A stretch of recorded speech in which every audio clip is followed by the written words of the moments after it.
Sim Racing Dan here with ISRA League Street Turning Challenge. This is race 1 of season 2, double sprints at Sebring. Standing starts here for this season of STC as well, and we take green. I get a real good start up past a couple people, 1 and 2 stalls, and that's going to bring me up from 18th to something around 16th. And a huge pack of Ford GTs now making around the first bend and into the 2-3 complex.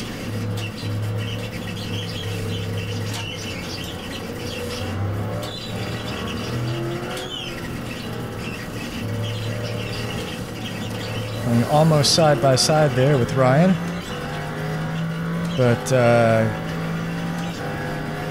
taking my place behind him as he gets a better drive out that turn and into the braking zone. There is a spinner, can't really see what's going on, but taking it narrow and safe. And Ryan and someone else, Sean, who was that? Ryan and someone else getting together in the smoke. They went wide, and that was a problem for them. Ran right into the spinner. And a little bit up on the curb there on that right-hander. That's dangerous in this car. Easy to spin that way. And that left-hander, even though it looks pretty shallow, you are right at the limit.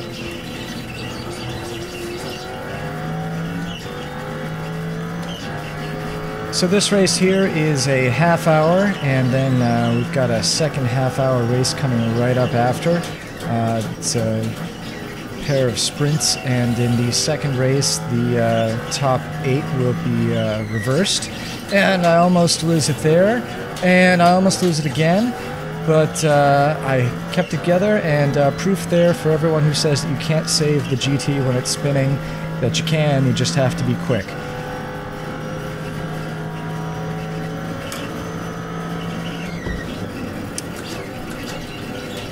And around turn 13, last turn here, quite a bumpy exit, and down the front straight. Let's see where that puts me, in 14th at the moment, so from 18th to 14th in 1 lap. Through turn 1, taking it a little bit too fast, had to ease up, lift a little bit midway. And taking a look at the field real quick, James Mines is losing some time. Looks like he might have had some trouble. He was 3 seconds ahead, now 1.5. And I've got Sean Cuthbertson right behind me, 0.6 seconds behind. Right behind him, right behind him actually, is Bradley Long. So still quite a good tight field here, tight pack, as we are on lap 2. First real full lap of racing.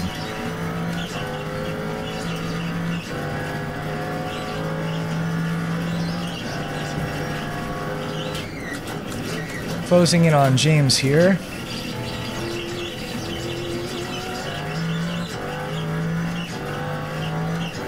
Short shifting a little bit from 3rd to 4th. As I said, that you're right on the edge, even though it doesn't look like it there, and the let-up of power that you get from 3rd to 4th helps control the car.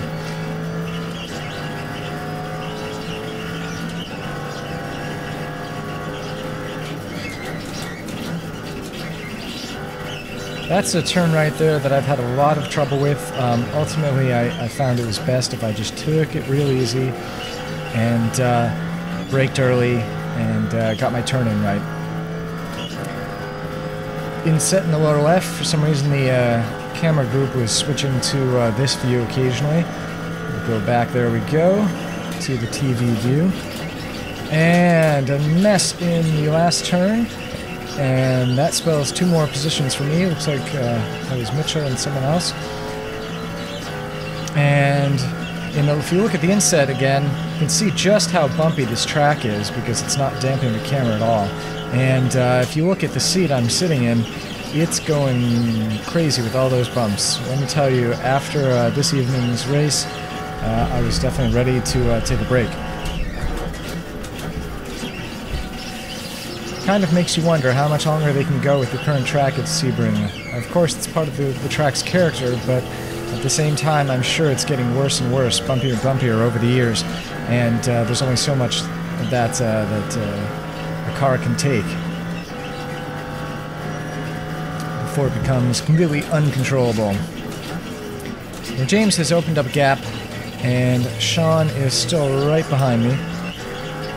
Forgot to mention my kayak livery here that I've put on EGT, so running the kayak livery both in the Corvette and the Ford GT.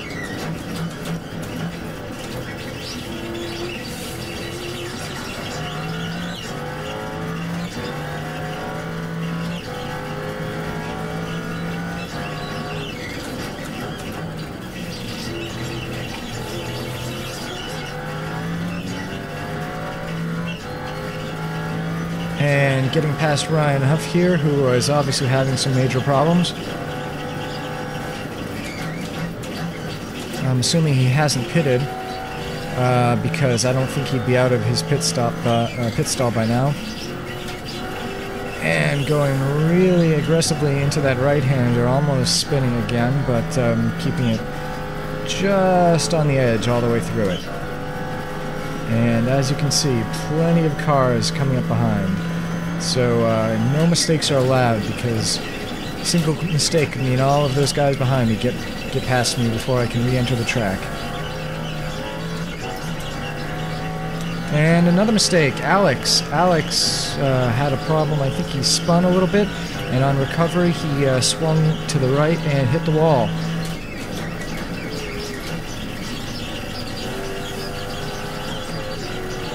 There we go, that's a much better job through one.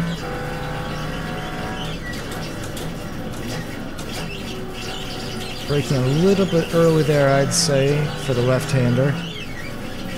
And letting the car sort of go through on neutral throttle through the turn, and then hitting the gas as soon as I'm able. In 11th now, by the way, 11th position. And someone's walking up there, but it looks like they got through all right.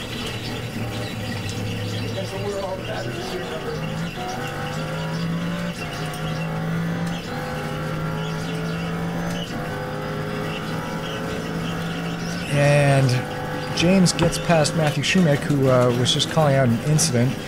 So we'll see how that affects his ride here as I try to close the gap. 2.4 seconds right now from Matthew. Let's see if he's got damage and if I can take advantage of that.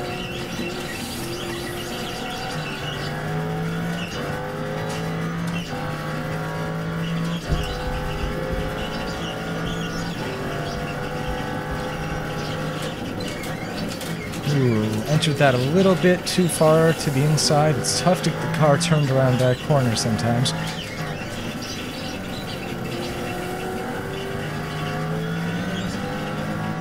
Alright, now just 1.4 seconds behind Matthew Schumacher, so he's usually pretty quick. That definitely means that he's got some issues right now. Let's see what it's going to take to pass him, or if he heads into the pits for damage repair.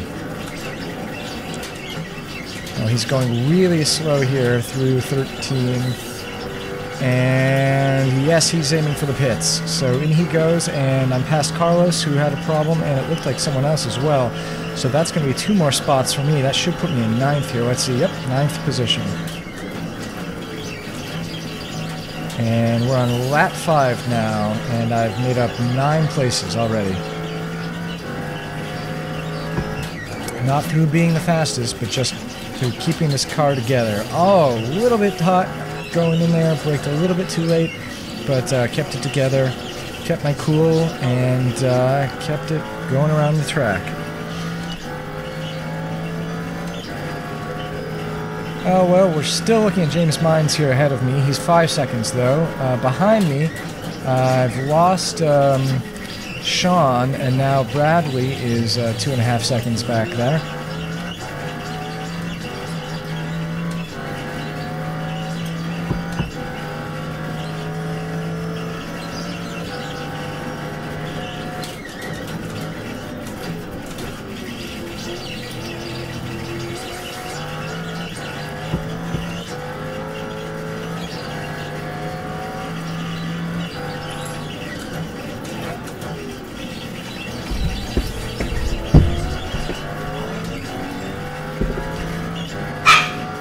got some dog barking.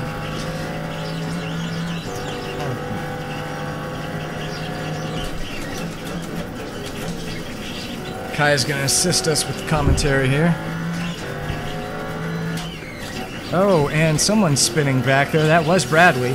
And that means that now I'm just worried about Ralph, who is 5 seconds behind me. That puts me in a pretty good place here with James 6 seconds ahead of me and Ralph 5 seconds behind me. Bad off could still cost 10 seconds, and judging by that little pack behind Ralph, that could cost a couple of places, so gotta keep it together still, but that is some nice leeway that I have now.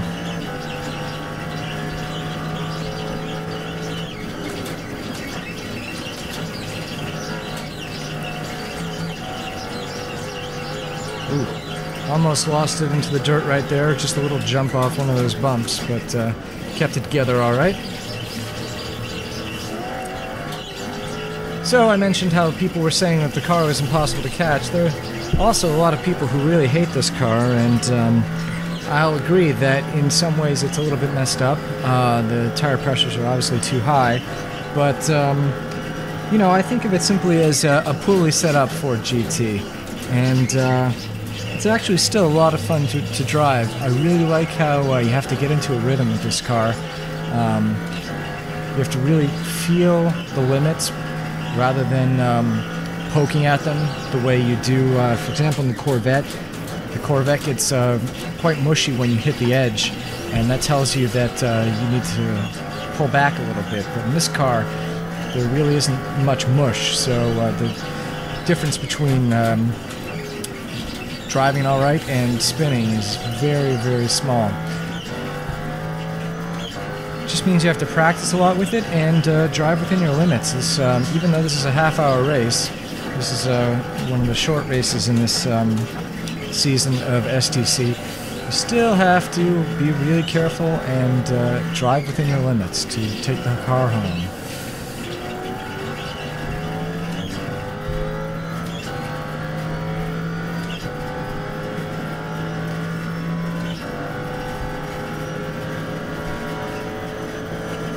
Pack behind me catching up just a little bit. Ralph seems to have closed in by about a second here.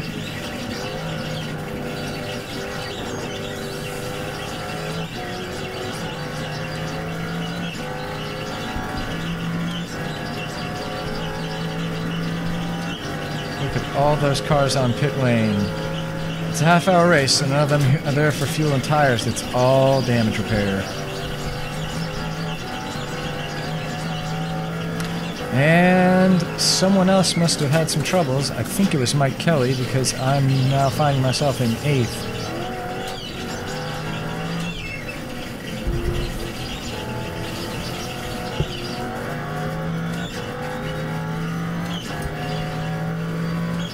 And with about 2 minutes to go until we hit 15 minutes, I'm going to spoil the rest of race 1 here and let you know that I did finish in 8th. I just sort of rode around. Ralph was catching up to me quite nicely, but then he had a spin, and from there I just took it home. So from 18th to 8th, all through nice clean driving and being within my limits. Now, we'll keep watching this for another minute or so, and then we're going to... Oh, no, here we are. We are switching to race 2 of the evening, and as you can see, it's Sebring night. I finished in 8th. The top 8 got inverted for the start, and that put me on pole. And that's someplace I really didn't want to be, but here I was. I got a somewhat slow start. I didn't spin the wheels, which was good, but I had the revs kind of low at the beginning. And Jeremy Boris is able to take away first position right at the turn 1 there. Sebring Night is the first night road track, and as you can see, it is awesome. I've got the my pedal well there illuminated so you can see my feet, but other than that, the lights in the room are off, and I can tell you, with the motion seat and the screens and everything, I got pretty motion sick during this race, so by the time it was over, I was really ready for it to be over. I almost had to quit a couple times to avoid vomiting, but that's just how good it is.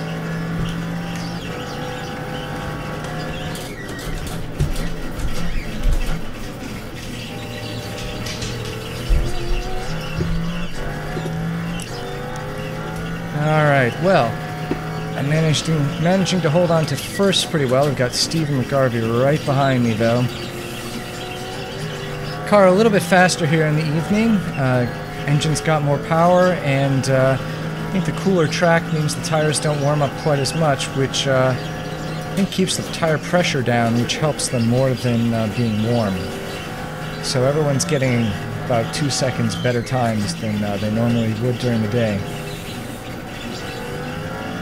And going a little bit wide and slow on the right-hander there, and it looks like Steven's alongside me. And he's going to get me in the braking zone. There he is. I tuck into draft off of him a little bit. He goes a little bit wide on the last turn there, but keeps it together all right. And Kevin Parrish is able to get around me because I was a little bit narrow and slow.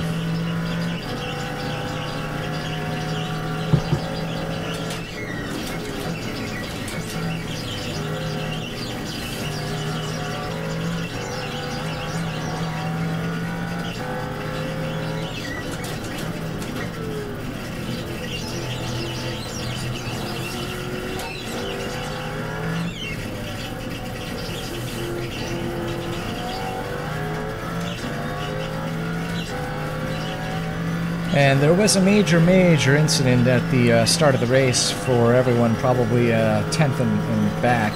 So as you can see, we've got 1, 2, 3, 4, 5 cars behind me, and then there's nobody. And that's because pretty much everyone else either got slowed down by or wrapped up with the major crash that happened at the start. Yeah, you can see the rest of the pack is way many seconds behind us. But there are 5 people who are right on my tail, and they are fast because they finished in the top 8. And I was easily the slowest, I mean, of those top 8.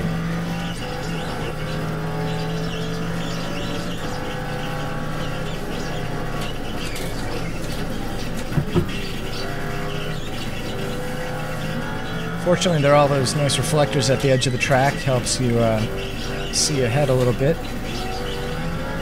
Because those yellow headlights, they're useful, but they've got a pretty limited range. Alright, let's see if Thomas Stockman can make it past me on the last turn here. He looks to the inside. We're in the braking zone. I give it to him. I stay wide, and he's passed. But I keep narrower through the exit of the turn. Let's see if that's going to turn into better exit speed. Doesn't look like it. And Thomas gets by, no trouble. That's going to put me into 5th now with a minute 2:04 lap. And Thomas brakes what I would call a little bit early. But unfortunately all I can do is stick right to him. Can't get past him there.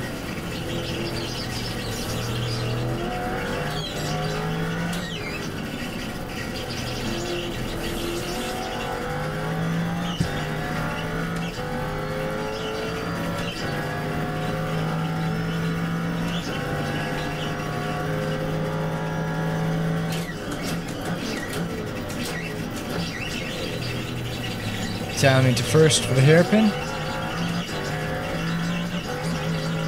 And up through the gears as we follow this somewhat twisty but still very high speed section.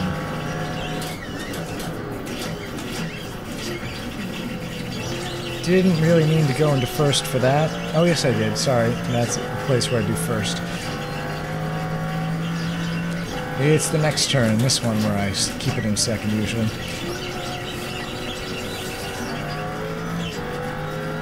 Alright, well, I've been getting passed on the last straight a lot, so let's see if James Mines is going to be able to get past me this lap.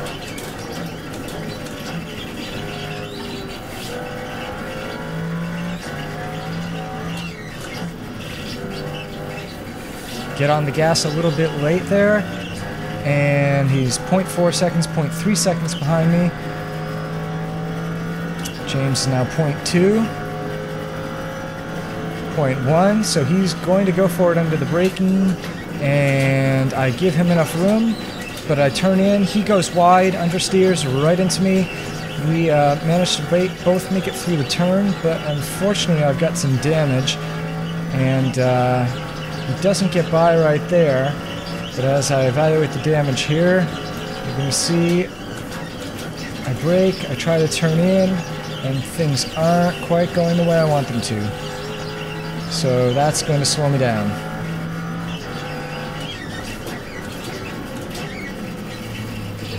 And James gets by in the left-hander. And my limping car is now heading down onto the middle straight. With Jason Pitts on the outside and ahead of me. There's no point in fighting it now that I've got some damage that's slowing me down. He's definitely going to get by, so I let him have it.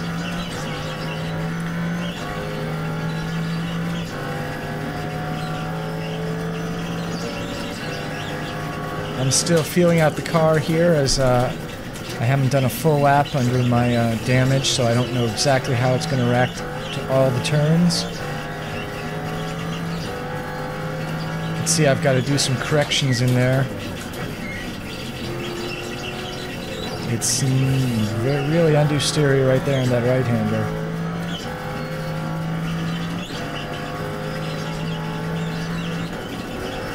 The good news, though, is that as you can see, the closest competition now behind me is 4.2 seconds, so I'm alright with my positions here. Oh man, that feels painfully slow to watch.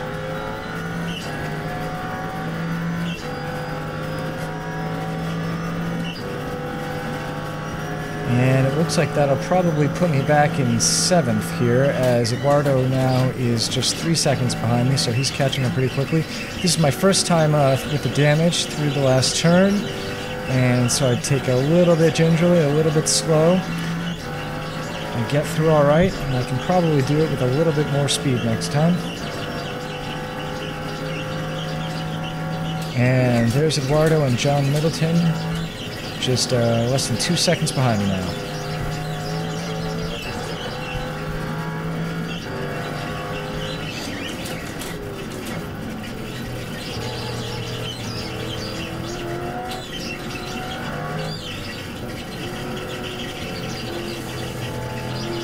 You can see their headlights in the left rear view mirror. Just two little spots of light there in the darkness. Pretty menacing, I'd say. As Eduardo's now within a second. Oh, and he makes the pass in the hairpin on the inside. A very daring pass. A little bit more patience might have been nice, but that's alright. We made it work alright. And John Middleton through on that turn.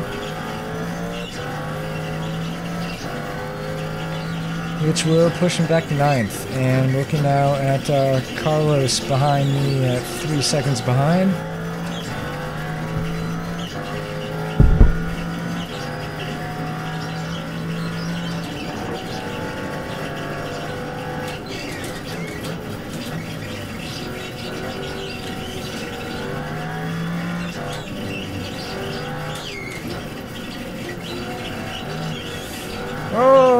I almost spin it, but once again, I recover it. So again, for those folks who claim that the GT cannot be stopped when it starts to spin, there you go.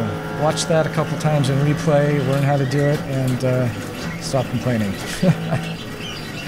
Alright, here we have Carlos coming around on the outside in his Red Bull livery car. Doesn't have it on the outside at the entrance of the turn, but he's going to have it down the straight. There he goes for the pass, pushing me down into 10th. You can see I was doing 204s before, my last lap at 2:11. If I'd done the math, I probably would have figured out that it would have made sense to bring it into the pits, get that damage repaired, and try to push out some more fast laps, but I decided to carry on and run with it as it was.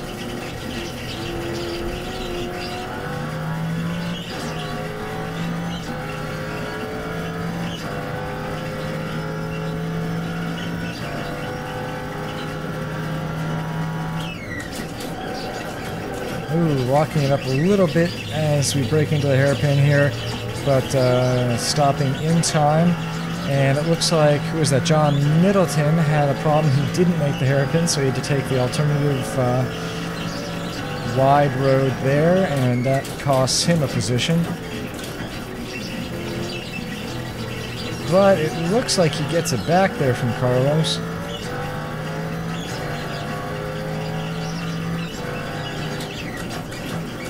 And that slowed Carlos up enough that I caught up with both of them. Probably not going to do me any good because with my damaged car, there's really nothing I can do to challenge these guys. All I can really do is capitalize on others' mistakes. Hope for those spins, those major offs. And once again, I almost spin it and catch it, but that's going to send Ryan Huff past me.